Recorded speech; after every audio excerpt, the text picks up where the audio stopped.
अस्सलाम वालेकुम। आज हम बात करेंगे विटामिन सी की। विटामिन सी जो है ये भी वाटर सॉल्युबल विटामिन है। ठीक है, ये भी जो है वो वाटर सॉल्युबल है। ठीक है, इसकी जो एक्टिव फॉर्म है उसको हम एस्कॉर्बिक एसिड भी कहते हैं। एक्टिव फॉर्म है इसकी एस्कॉर्बिक एसिड। ठीक है, ये क्या करता है कि कोलेजन की सिंथेसिस करता है। ठीक है, कोलेजन की सिंथेसिस करवाता है। ठीक है, अब ये कोलेजन की सिंथेसिस कैसे करता है? जो विटामिन सी है ये एक्ट एज कोएंजाइम है, कोएंजाइम के तौर पे एक्ट करता है। Act as a coenzyme. Coenzyme के तौर पे एक्ट करके क्या करेगा? हाइड्रोक्सिलेशन करवाएगा।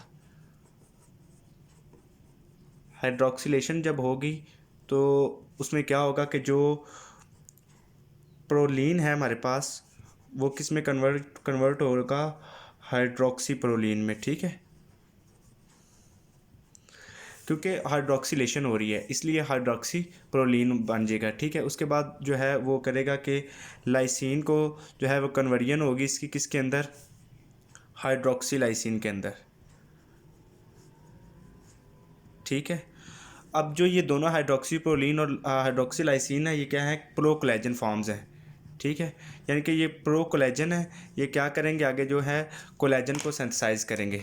ठीक है, ये आगे कोलेजन को बनाएंगे। ठीक है, और इसी के जो है हमारी बॉडी के अंदर रोल है।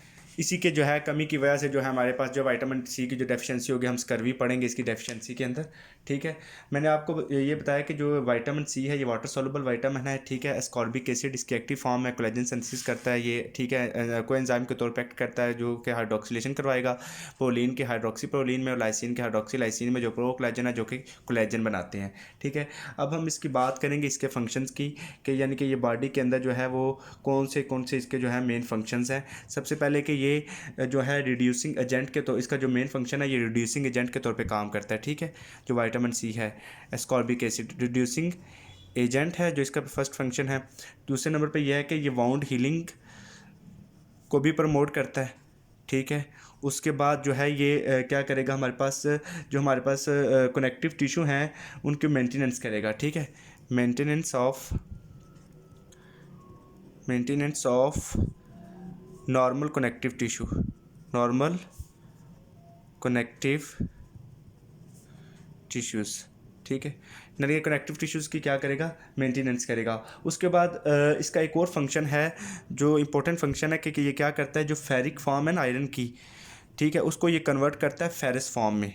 ठीक है, ठीक है, और जो यही फॉर्म जो है जो हमारी जो गट के अंदर जो है वो ऑब्जॉर्ब होगी। ठीक है, जो आयरन इसी फॉर्म की जो आयरन है ये हमारे पास जो है गट के अंदर अब्जॉर्ब होगी। ठीक है, ये अब्जॉर्प्शन करवाता है आयरन की। ठीक है, अब आयरन की अब्जॉर्प्शन में कैसे होती है? विटामिन सी में इसका क्या किरदार होता है? वो ये होता है कि फेरिक आयरन जो है ना उसको किस में कन्वर्ट करता है? कन्वर्जन इसकी होती है वो कन्वर्ट करता है इसको फेरस फॉर्म में। जब फेरस फॉर्म में कन्वर्ट करेगा यही फॉर्म जो आयरन की होती है वो हमारी गट के अंदर जो है वो अब्जॉर्ब होती है, तो जो है हमारी जो आयरन है जो हमारी बॉडी में वो आगे जाता है। ठीक है, और इसका एक दूसरा पहलू ये देखेंगे अगर विटामिन सी की डेफिशिएंसी होगी तो ज़ाहिर बात है फेरिक जो आयरन है वो फेरस फॉर्म में कन्वर्जन उसकी जो नहीं होगी। जब फेरस फॉर्म में कन्वर्जन नहीं होगी तो हमारा ये गट में भी अब्जॉर्ब नहीं होगा जिससे आयरन की डेफिशिएंसी हो जाएगी, और इस डेफिशिएंसी में क्या होगा? हमें माइक्रोलिटिक एनीमिया हो जाएगा। ठीक है, अगर इसकी डेफिशिएंसी हो जाती है तो क्या होगा कि माइक्रोलिटिक एनीमिया हो जाएगा। ठीक है, ये मैं मेंशन कर देता हूँ, हम डेफिशिएंसी में भी इसको पढ़ेंगे। माइक्रोलिटिक अनीमिया हो जाएगा, और माइक्रोलिटिक जब अनीमिया होगा तो ब्लड के अंदर जो MCV का जो हम CBC करवाते हैं, ये नॉर्मल टेस्ट होता है CBC का, उसमें क्या हो जाएगा कि जो MCV का जो वॉल्यूम है जो लेवल है वो क्या हो जाएगा? कम हो जाएगा। सॉरी, MCV का जो लेवल है वो डाउन हो जाएगा। तो इस जो है स्टेज को कंडीशन को हम क्या कहते हैं कि माइक्रोसिटिक अनीमिया है। ठीक हो गया। अब हम डिस्कस करेंगे जो है इसकी एब्जॉर्प्शन को कि ये कहाँ पे एब्जॉर्ब होता है।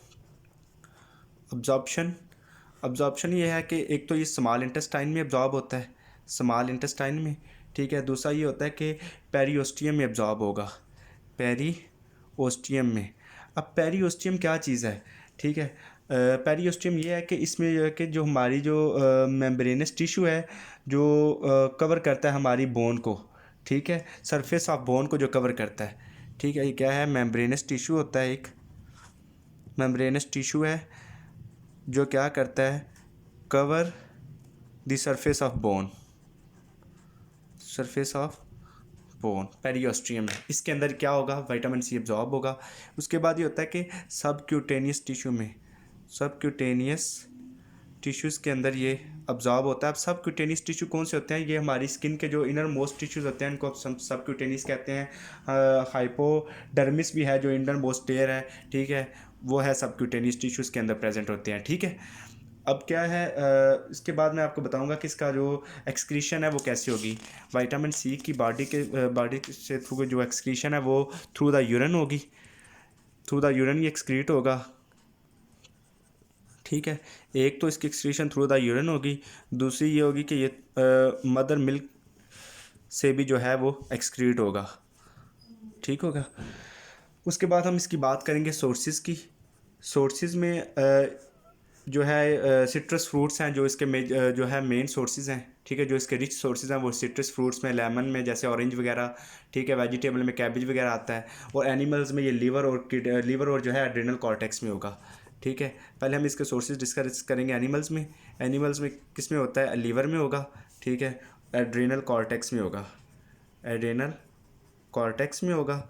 अगर प्लांट्स में हम देखें तो क्या होगा, वेजिटेबल्स में जो है होगा, उसमें क्या है कि कैबेज में होगा, ठीक है। फ्रूट्स में देखें तो सिट्रस फ्रूट्स में होगा, फ्रूट्स में अगर देखें तो सिट्रस फ्रूट्स हैं जो तुष जायका के जो फ्रूट्स हैं जैसे ऑरेंज वगैरह हो गया, ठीक है, उसके अंदर होता है। ग्रेप्स में भी इसकी जो अमाउंट है वो होती है। उसके अलावा जो है लेमन वगैरह में ये मौजूद होता है, ठीक हो गया। ये आपने इसके जो है वो सोर्सेज कर लिए। अब हम देखेंगे कि जो इसकी जो डेफिशिएंसी है वो बॉडी में कौन से इफ़ेक्ट काज करती है, ठीक है। जो इसकी मोस्ट कॉमन जो इसकी डिजीज़ है, जो इसकी विटामिन सी की डेफिशिएंसी की वजह से जो डिज़ीज़ होती है वो स्कर्वी डिज़ीज़ है, स्कर्वी की एक डिज़ीज़ है, ठीक है। ये जो है इस डिज़ीज़ में क्या होता है कि हमें वेट लॉस जो है हमारा एक तो वीकनेस हो जाती है। जब वीकनेस होगी तो हमारी जो आर्म्स और लेग्स के ऊपर रैशेज़ वगैरह हो जाएंगे, रेड रैशेज़, यानी कि सोर इन आर्म्स एंड लेग्स हो जाएगी। उसके अलावा जो है ये कि पहले तो मैं इसको डिफ़ाइन करता हूँ। जो स्कर्वी की डिज़ीज़ है ये विटामिन सी की डेफिशिएंसी में होगी तो उसमें ये क्या हो जाएगा, वीकनेस हो जाएगी, वीकनेस हो जाएगी, उसमें टायर्डनेस हो जाएगी कि बंदा जो है ना, वो पर्सन है कि वो टायर्डनेस फील करेगा, थकावट महसूस करेगा, ठीक है। उसके बाद हमने देखेंगे कि इसके अंदर जो है वो वीकनेस भी होगी, टायर्डनेस भी होगी। उसके बाद ये है कि रैशेज, सोर इन आर्म्स एंड लेग्स, सोर इन आर्म्स, सोर ऑन आर्म्स एंड लेग्स, यानी कि लेग्स के ऊपर जो है वो रैशेज से हो जाएंगे, पैचेस बन जाएंगे रेड कलर के, ठीक है। उसके अलावा ये होगा कि जो है इसमें होगा कि इसकी जो है हमारे पास जो है गम्स, जो है गम्स ब्लीडिंग हो जाएगी, इस कर्वी में ही आएगी, गम्स ब्लीडिंग होगी, ठीक हो गया। उसमें ये होगा कि स्वोलन एंड बोगी हो जाएंगी गम्स, ठीक है, तो क्या हो जाएंगी को ब्लीडिंग हो जाएगी। गम्स ब्लीडिंग कैसे होगी कि जो गम्स हमारे पास वो स्वोलन और बोगी हो जाएंगी, स्वोलन एंड बोगी। तो उसके अलावा कि जो है वो क्या करेंगी, वो हमारे पास क्या करेंगी, जो है वो ब्लीडिंग काज करेंगी, ठीक हो गया। उसके अलावा जो है इसकी जो हमारे पास है, जो इसके अलावा जो विटामिन सी की डेफिशिएंसी है वो हमारे पास आती है कि पुअर वाउंड हीलिंग में, ठीक है, पुअर वाउंड हीलिंग होगी, यानी कि जो ज़ख़म है वो जल्दी जल्दी ठीक नहीं होगा, ठीक है। उसके बाद ये होगा कि पुअर बोन फार्मेशन होगी, पुअर बोन फार्मेशन होगी इसकी डेफिशिएंसी से विटामिन सी की। उसके बाद क्या होगा कि जब जो है हमारे पास टीथ की जो फार्मेशन है वो भी जो है पुअर होगी, ठीक है, पुअर टीथ फॉर्मेशन ये मोस्टली होती है उसके अंदर। अगर चाइल्ड्स में हो गई तो उनकी ग्रोइंग एज में होती है तो उसमें ये क्या होगा कि इनकी जो टीथ की फॉर्मेशन है वो भी पुअर होगी। अब उसके अलावा ये होगा कि अगर तो अडल्ट्स हैं उसमें उसके अंदर ये होगा कि लूज़ टीथ हो जाएंगे, ठीक है, जो टीथ हैं वो लूज़ होना शुरू हो जाएंगे, ठीक है, गिरना शुरू हो जाएंगे दांत, ठीक है। उसके अलावा हम देखेंगे कि इसकी जो है प्री मैच्योर इन्फेंट्स में जो है विटामिन सी जो है वो अब्जॉर्ब नहीं होता, ठीक है। प्री मैच्योर इन्फेंट्स जो होंगे उनके अंदर क्या होगा, जो विटामिन सी जो है वो विटामिन सी अब्जॉर्ब नहीं होगा, ठीक है। तो क्योंकि वो एक तो ये कि वो यूरिन के थ्रू एक्सक्रीट भी होगा, जिसको हम क्या कहते हैं,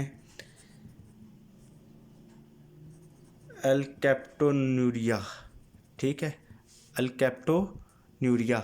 इस कंडीशन को हम क्या कहते हैं, अल्कैप्टोन्यूरिया। ये भी विटामिन सी की जो है वो डेफिशिएंसी से काज होती है, ठीक है। उसके बाद हम इसको डिस्कस करेंगे कि इसकी जो डेली रिक्वायरमेंट्स है। पहले हम इसका ना नोट लिखें कि प्लाज्मा के जो अंदर इसका लेवल है, प्लाज्मा में जो विटामिन सी का लेवल है वो हम डिस्कस करेंगे। रिक्वायरमेंट्स भी मैं अभी आपको बताता हूँ। जो प्लाज्मा के अंदर लेवल है वो 0.6 टू 1.5 mg, ठीक है, पर 100 ml।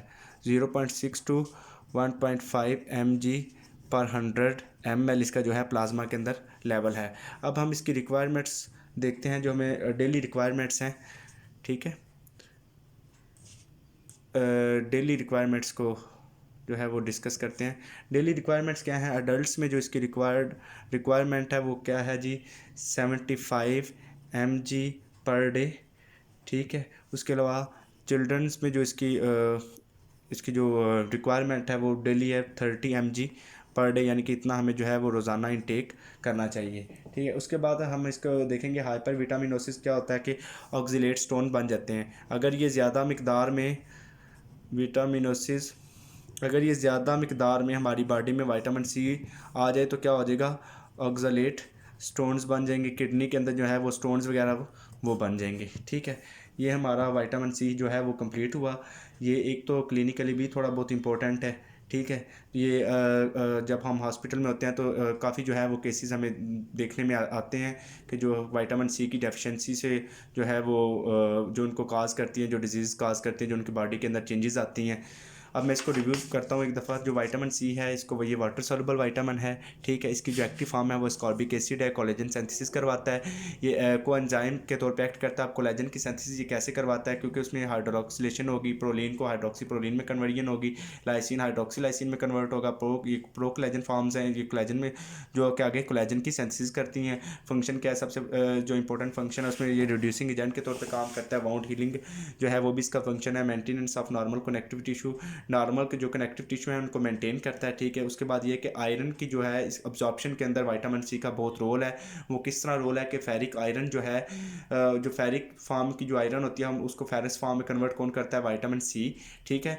वो क्या होगा कि वो ये जो फॉर्म होती है फिर ये गट में अब्जॉर्ब होगी। दैन जो है हमारे अंदर जो आयरन है जो वो आगे जो है वो जहाँ जहाँ उसकी ज़रूरत होगी वो आयरन जो है वो चला जाएगा, ट्रांसपोर्ट हो जाएगा। अगर तो विटामिन सी की डेफिशिएंसी हो जाएगी, उसमें क्या हो जाएगा कि जो फेरिक आयरन है वो फेरस में फॉर्म में कन्वर्ट नहीं होगी, जिससे क्या हो जाएगा, आयरन भी अब्जॉर्ब नहीं हो जाएगी और हमारी जो बॉडी के अंदर आयरन की डेफिशिएंसी हो जाएगी। और इस डेफिशिएंसी में क्या होगा, क्या डिजीज़ काज होगी, माइक्रोलिटिक एनीमिया। इस डिजीज़ में क्या होता है कि जो हमारा CBC अगर हम करवाते हैं जनरली, जो उसमें MCV की जो वैल्यू जो लेवल है वो डाउन हो जाएगा। अब हम इसकी बात करते हैं एब्जॉर्प्शन की। एब्जॉर्प्शन स्मॉल इंटेस्टाइन में एब्जॉर्ब होता है, ठीक है। उसके बाद पेरियोस्टियम में एब्जॉर्ब होता है। वो मैंने आपको बताया कि हमारी जो हड्डी के हैं, हड्डियाँ हैं, उनकी जो सरफेस है उनके गिर्द एक मेम्ब्रेनस टिश्यू है, इसको पेरियोस्टियम कहते हैं। सबक्यूटेनियस टिश्यू में ये एब्जॉर्ब होता है।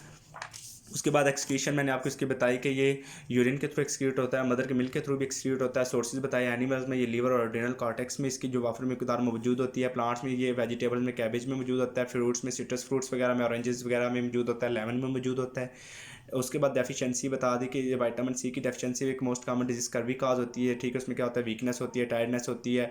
आपके आर्म्स और लेग्स में जो है वो क्या हो जाएगी, रैशेज हो जाएंगी, ठीक है। गम्स ब्लीडिंग हो जाएगी, स्वोलन एंड बोगी गम्स होंगी तो गम्स ब्लीडिंग हो जाएंगी, ठीक है। उसके बाद जो विटामिन सी की डेफिशिएंसी में क्या हो जाएगा कि पुअर वाउंड हीलिंग होगी। हमारा जो वाउंड है वो इतनी जल्दी ठीक नहीं होगा, पुअर बोन फॉर्मेशन होगी, ठीक है। उसके बाद अगर पुअर टीथ फॉर्मेशन में ये आएगा कि अगर बच्चा है तो उसके अंदर जो टीथ की फॉर्मेशन है वो थोड़ी सी कम होगी, वो भी होगा। अगर क्रॉनिक है उसके अंदर विटामिन सी की जो डेफिशिएंसी, उसके बाद अगर लूज टीथ हो जाएंगे, ठीक है।